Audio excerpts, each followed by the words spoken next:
Chapter 6. When Leon Fortunato reported back to his boss regarding the meeting with Romanian President Georg Vasile, Carpathia seemed so giddy it was as if he'd been there himself. "So he left in a huff, did he?" Nikolai said. "Insisted on a 48 hours. Well, what did you tell him?" "I agreed. Should I have not?" "Oh, I thought you were a better negotiator, Leon." "I would have responded with silence to see if he voluntarily reduced that. And if he did not, I would have countered with 24.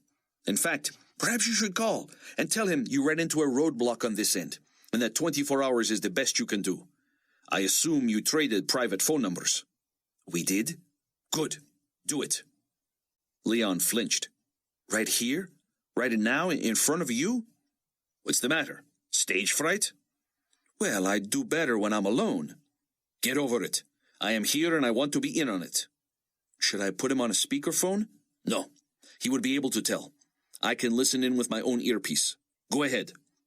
"On one hand, you are telling him that you are just my mouthpiece, but on the other, you are exerting control. Okay?" "As you wish." Leon fished the tiny card with Vasily's pencil-scribbled private cell phone number from his pocket.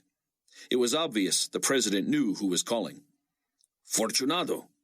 "Yes, Mr. President. I'm afraid—" "Hold a moment, so I can take this outside."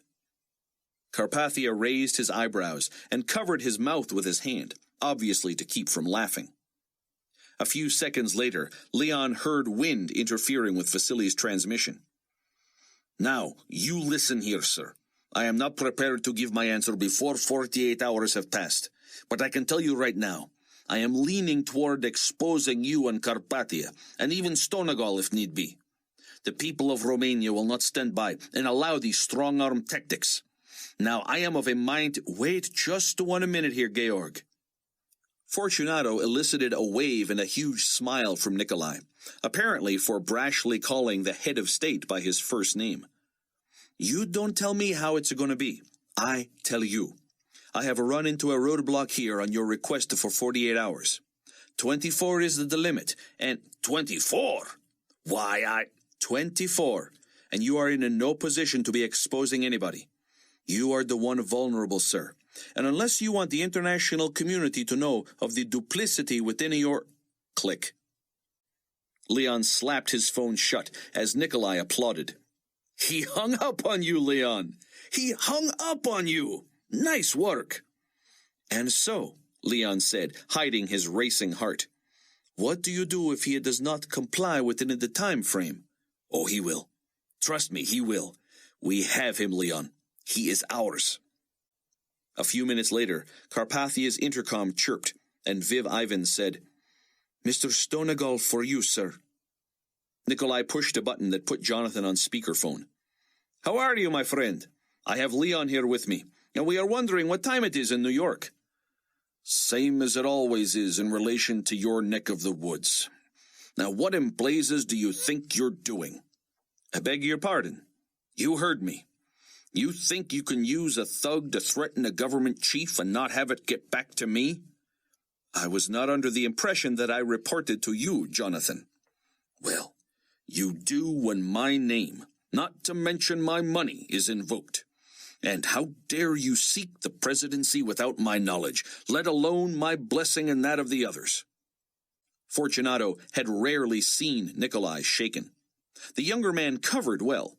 In measured tones, he said, "Jonathan, you had better take a deep breath and think about whom you are talking to." Stonegal swore. "I know whom I'm talking to, son. Now you listen to me. We have a meeting of the council coming up, and at that time—" "When?" "What?" "When is your secret meeting with your underground brotherhood? Are you deaf, or do we not have a good connection?" "Whom do you think you're talking to, Nikolai?" "Someone I will not be speaking to for long if you do not answer me." 3 weeks. "I will be in office by then." Stonegal was sputtering. "It is all premature, Nikolai. Now don't screw this up. We can set things in motion that guarantee you the presidency in the next election." "Sorry, I am not waiting that long." But you We can't. That is the problem, Jonathan. You cannot do anything. I will die from boredom before the next election. And why should I wait when we have what we need on this guy? You know we do. But why complicate things in such a dangerous way when we can grease the skids? Carpathia stood. Because I am not an employee, Jonathan. Anytime you want to pull your half of the money out and try to use it for more control over someone else, feel free. All right, calm down. Surely you must know that while I own only half a share in what we're doing with Vasily, there are seas of money necessary for global initiatives under my control elsewhere. It would behoove you not to run too far ahead of me. The other financiers need to be on board when you come to your rightful place of leadership. We all understood that begins here in Romania. Of course, but nothing. If I have to start here, I want to start now, this week. Vasily will never go for it. He has no choice. Stonegal paused.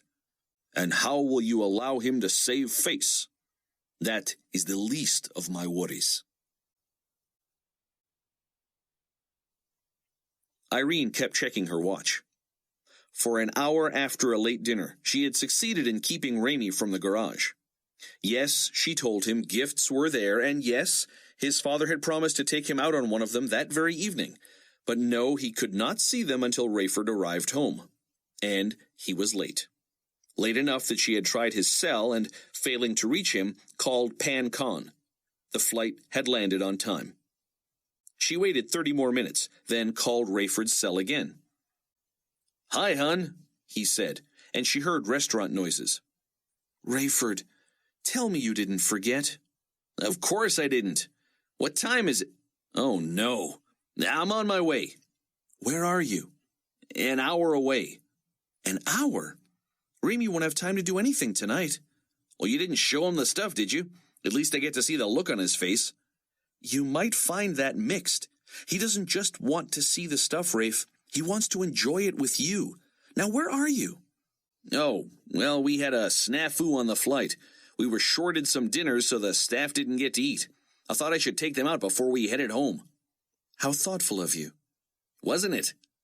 "Yes, you're extremely thoughtful, Rayford." "Why are you being sarcastic, Irene?" "I can't imagine. So, you're out to dinner with your whole crew?" "Yeah. Well, some of them just headed straight home, but whoever wanted to come along came along." "Just hurry, will you?"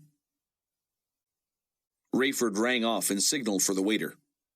"Gotta go?" Hattie said. "Yep." "And am I your whole crew?" "Yep." "At least I'm those who decided to come along." "Right." "That was a little white lie, wasn't it?" she said, grinning. Rayford nodded, but it hadn't been a white lie at all. It had been a big, black, ugly thing, and he would just have to remind himself that Irene's knowing the truth would be more hurtful than not. The drive home was one of the longest of his life, because he still had to drop Hattie off, and his rationalizations were not helping him feel better. At the very least, he could have called Irene, and he would have asked to talk with Raimi. But nothing had happened with Hattie, and he had told mostly the truth, hadn't he? They had been shorted some meals, and both he and Hattie had been hungry. Sure, they could have stopped for fast food, and yes, he had forgotten his promise, at least temporarily. But Raimi was a good kid. He'd understand, and he would be forgiving.